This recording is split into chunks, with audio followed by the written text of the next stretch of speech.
با مقصد توضیح و شرح پیام پرزیدنت جمهوری تاجیکستان محترم امامعلی رحمان با پارلمان کشور و مردم تاجیکستان در قصر فرهنگ ناحیه وسه ملاقات وکیلان مجلس نمایندگان مجلس عالی جمهوری تاجیکستان رستم لطیف زاده، غیاث‌الدین اشورزاده و محمد علی وطنزاده با انتخاب کنندگان و اهل جماعتچی ناحیه دایر گردید.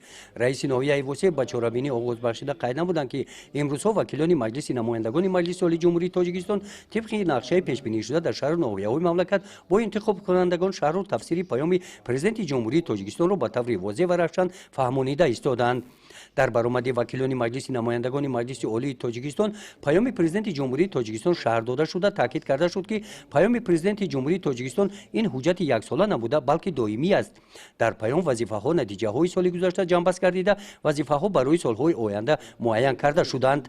در این برآمدها عاید بلند برداشتن مزد مهنتی کارمندان حربی مؤسسه‌های حفظ اجتماعی قید کرده شد. تاکید کرده شد که این غمخواری حکومت کشور ما کارمندان را وظیفه‌دار می‌سازد که در اجرای وظیفه‌های خدمتی‌مان باز هم مسئولیت بلند داشته باشیم. در برآمدها همچنین عاید اقتصادی سبز قید کرده شد که این تدبیر مهم این طلب زمان بوده ما را وظیفه‌دار می‌سازد که به طبیعت مناسبت غمخوارانه ظاهر نماییم. این پیام را وکیلان مجلس نمایندگان پیام سبز نامیدند. پیام سبز، اقتصادی سبز، انرژی سبز، تاجیکستانی سبز. عاید تغییریابی اقلیم با دلیل‌ها و استفاده ثمرناک زمین‌های کشاورزی نقطه نظری وکیلان مجلس نمایندگان طوری در پیام سرور دولت درج گردیدند بیان کرده شدند.